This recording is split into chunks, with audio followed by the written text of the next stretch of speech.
ओम नमो भगवते वासुदेवाय। श्रीमद्भागवत महापुराण तृतीय स्कंद अध्याय 15। जय विजय को सनकादि का शाप। श्री मैत्रेय जी ने कहा, विदुर जी, दिति को अपने पुत्रों से देवताओं को कष्ट पहुँचने की आशंका थी, इसलिए उसने दूसरों के तेज का नाश करने वाले उस कश्यप जी के तेज वीर्य को 100 वर्षों तक अपने उदर में ही रखा।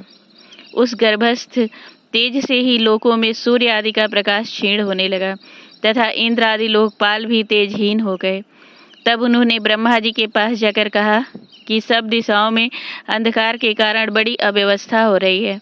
देवताओं ने कहा, भगवान, काल आपकी ज्ञान शक्ति को कुंठित नहीं कर सकता, इसलिए आपसे कोई बात छिपी नहीं है।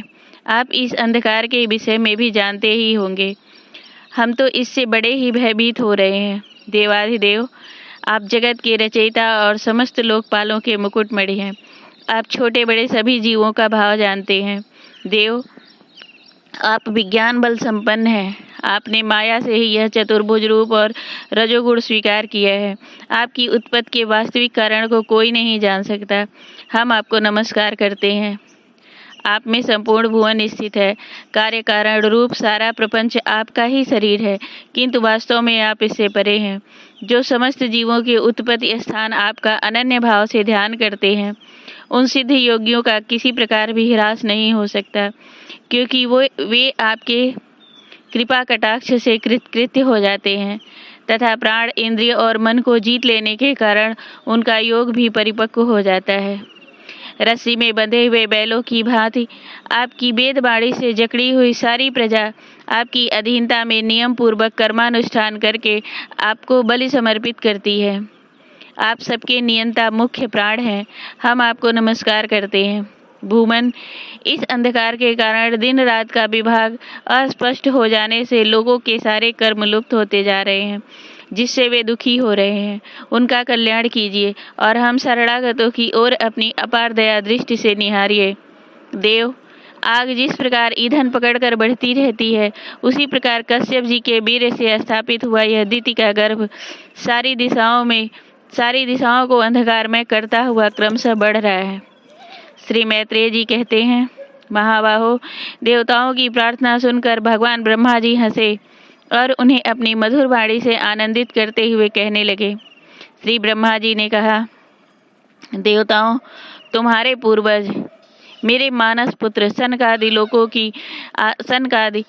की आसक्ति त्याग कर समस्त लोकों में आकाश मार्ग से विचरा करते थे। एक बार वे भगवान विष्णु के शुद्ध सत्व में सब लोकों के शिरोभाग में स्थित बैकुंठ धाम में जा पहुँचे। वहाँ सभी लोग विष्णु रूप होकर रहते हैं और वह प्राप्त भी उन्हीं को होता है जो अन्य सब प्रकार की कामनाएं छोड़कर केवल भगवत चरण शरण की प्राप्ति के लिए ही अपने धर्म द्वारा उनकी आराधना करते हैं। वहाँ वेदांत प्रतिपाद्य धर्म मूर्ति श्री आदि नारायण हम अपने भक्तों को सुख देने के लिए शुद्ध सत्वमय रूप धारण कर हर समय विराजमान रहते हैं।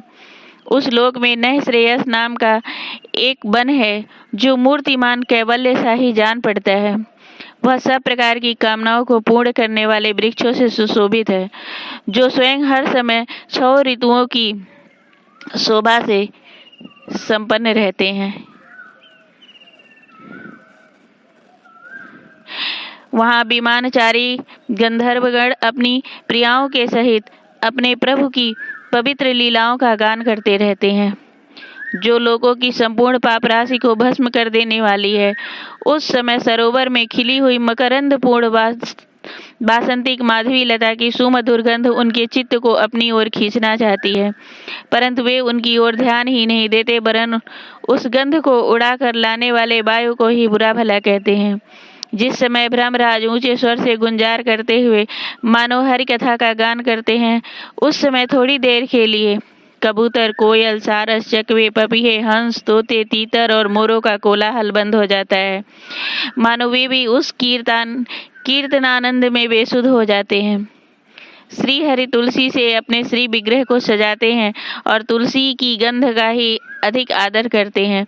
यह देखकर वहाँ के मंदार, कुंद, कुरबक, उत्पल, चंपक, अर्ण, पुनांग, नागकेसर, बकुल, अम्बुज और पारिजात आदि पुष्प सुगंध युक्त होने पर भी तुलसी का ही तप अधिक मानते हैं। वह लोक वैदूर्य, मरकत मणि और सुवर्ण के विमानों से भरा हुआ है। ये सब किसी कर्म फल से नहीं, बल्कि एकमात्र श्री हरि के पाद पद्मों की वंदना करने से ही प्राप्त होते हैं। उन विमानों पर चढ़े हुए कृष्ण प्राण भगवत भक्तों के चित्तों में बड़े बड़े नितंबों वाली सुमुखी सुंदरियां भी अपनी मंद मुस्कान एवं मनोहर हास परिहास से काम विकार नहीं उत्पन्न कर सकती। परम सौंदर्यशालिनी श्री लक्ष्मी जी, जिनकी कृपा प्राप्त करने के लिए देवगढ़ भी यत्नशील रहते हैं, श्री हरि के भवन में चंचलता रूप दोष को त्याग कर रहती हैं। जिस समय वे अपने चरण कमलों के नूपुरों की झनकार करती हुई वे अपना लीला कमल घुमाती हैं, उस समय उस कनक भवन में स्फटिक में दीवारों में उनका प्रतिबिंब पड़ने से ऐसा जान पड़ता है मानो वे उन्हें बुहार रही हों।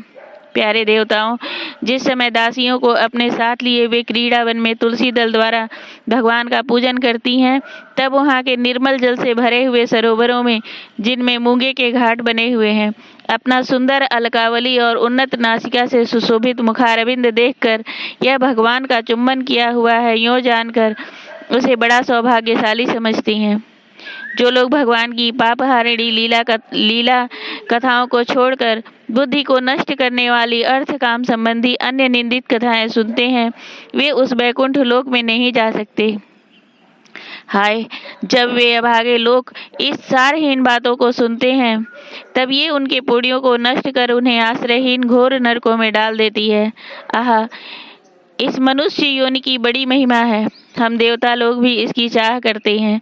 इसी में तत्व ज्ञान और धर्म की भी प्राप्ति हो सकती है। इसे पाकर भी जो लोग भगवान की आराधना नहीं करते, वे वास्तव में उनकी सर्वत्र फैली हुई माया से ही मोहित हैं। देवाधिदेव श्री हरि का निरंतर चिंतन करते रहने के कारण जिनसे यमराज दूर रहते हैं, आपस में प्रभु के सुयश की चर्चा चलने पर अनुराग जन्य विह्वलतावश जिनके नेत्रों से अविरल अश्रुधारा बहने लगती है तथा शरीर में रोमांच हो जाता है और जिनके से शील स्वभाव की हम लोग भी इच्छा करते हैं, वे परम भागवत ही हमारे लोकों से ऊपर उस वैकुंठ धाम में जाते हैं। जिस समय सनकादि मुनि विश्वगुरु श्री हरि के निवास स्थान संपूर्ण लोकों के वंदनीय और श्रेष्ठ देवताओं के विचित्र विभूषित उस परम दिव्य और अद्भुत वैकुंठ धाम में अपने योग बल से पहुँचे, तब उन्हें बड़ा ही आनंद हुआ।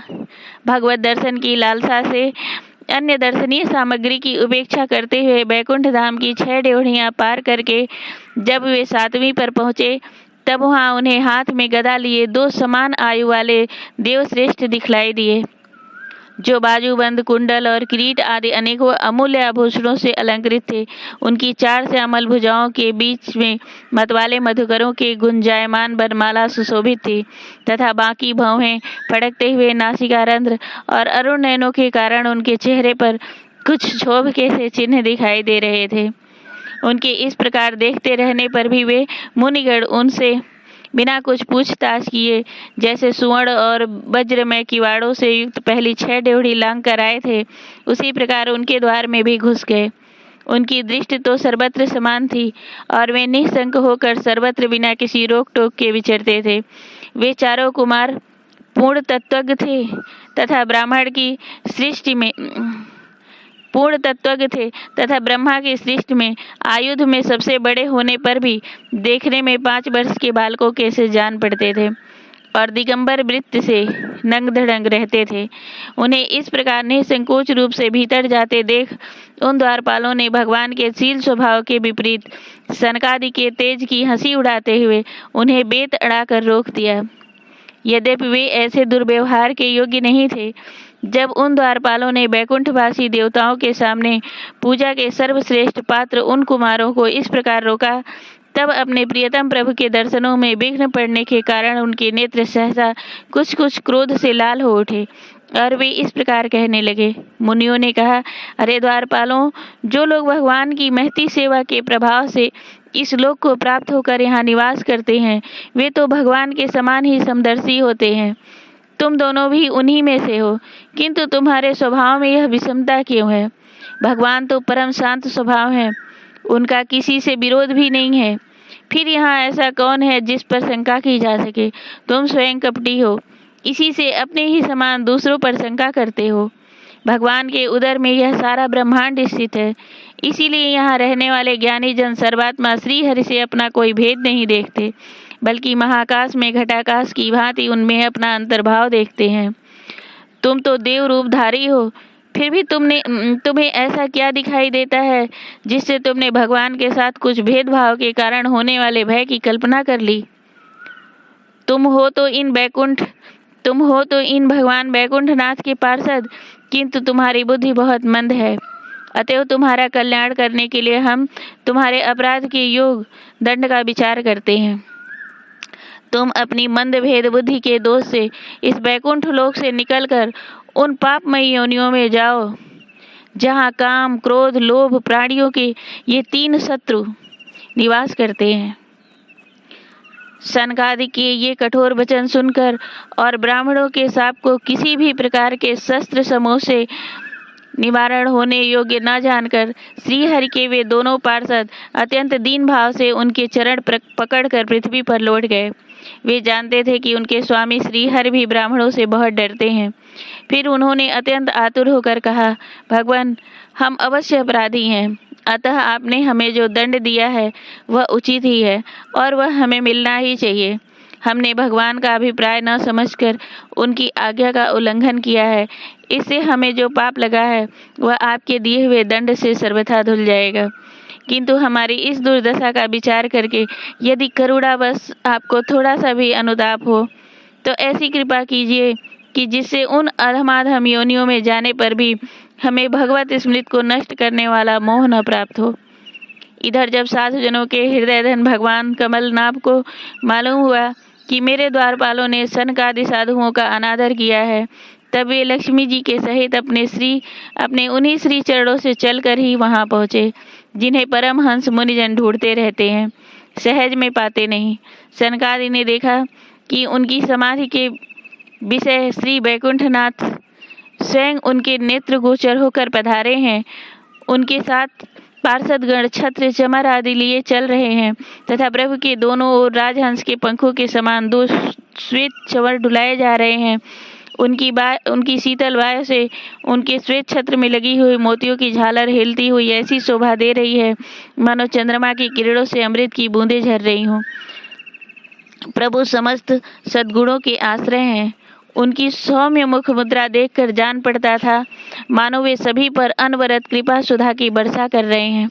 अपनी स्नेहमयी चितवन से वे भक्तों का हृदय स्पर्श कर रहे थे तथा उनके सुविशाल श्याम वक्ष स्थल पर स्वर्ण रेखा के रूप में जो साक्षात लक्ष्मी विराजमान थी, उनसे मानो वे समस्त दिव्य लोकों के चूड़ामणि बैकुंठ धाम को सुशोभित कर रहे थे। उनके पीतांबर मंडित विशाल नितंबों पर झिलमिलाती हुई करधनी और गले में भ्रमरों से मुखरित बनमाला विराज रही थी तथा वे कलाइयों में सुंदर कंगन पहने अपना एक हाथ गरुड़ जी के कंधे पर रखकर दूसरे से कमल पुष्प घुमा रहे थे। उनके अमोल कपोल बिजली की प्रभा को भी लजाने वाले मकराकृत कुंडलों की शोभा बढ़ा रहे थे। उभरी हुई उघड़ नासिका थी, बड़ा ही सुंदर मुख था, सिर पर मणिमय मुकुट विराजमान था तथा चारों भुजाओं के बीच महामूल्यवान मनोहर हार की और गले में कौस्तुभ मणि की अपूर्व शोभा थी। भगवान का श्री विग्रह बड़ा ही सौंदर्यशाली था। उसे देखकर भक्तों के मन में ऐसा वितर्क होता था कि इनके सामने श्री लक्ष्मी जी का सौंदर्याभिमान भी गलित हो गया है। ब्रह्मा जी कहते हैं, देवताओं, इस प्रकार मेरे महादेव जी के और तुम्हारे लिए परम सुंदर विग्रह धारण करने वाले श्री हरि को देखकर सनकादि मुनीश्वरों ने उन्हें सिर झुकाकर प्रणाम किया। उस समय उनकी अद्भुत छवि को निहारते निहारते उनके नेत्र तृप्त नहीं होते थे।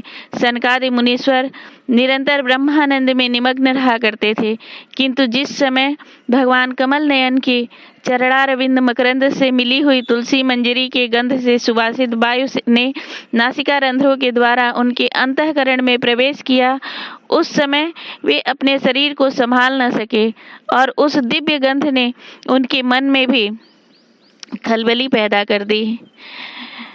भगवान का मुख नील कमल के समान था। अति सुंदर अधर और कुंदकली के समान मनोहर हाथ से उनकी शोभा और भी बढ़ गई। उनकी झांकी करके वे कृतकृत हो गए और फिर पद्मराग के समान लाल लाल नखों से सुशोभित उनके चरण कमल देखकर वे उन्हीं का ध्यान करने लगे।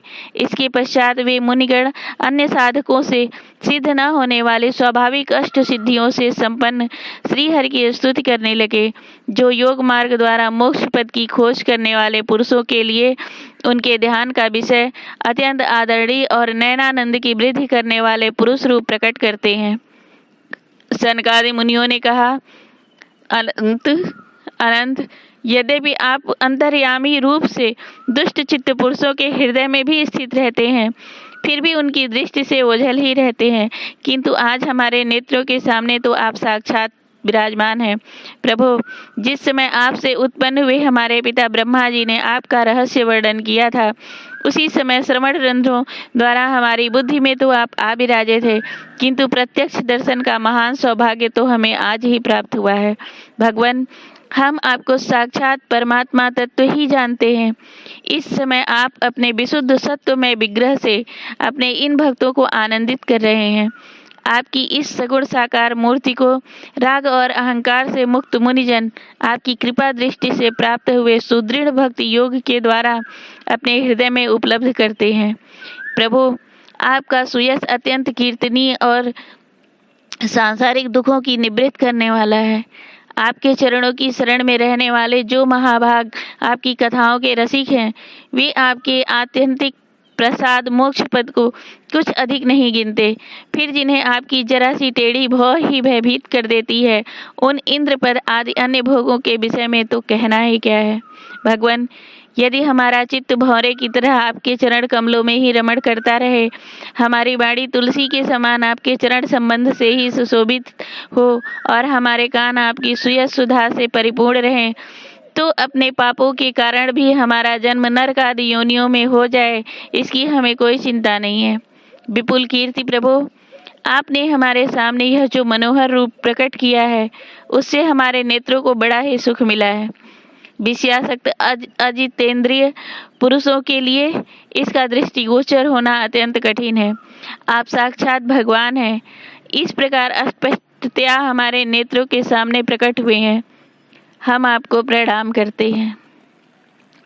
प्रेम से बोलो श्री भागवत भगवान की जय।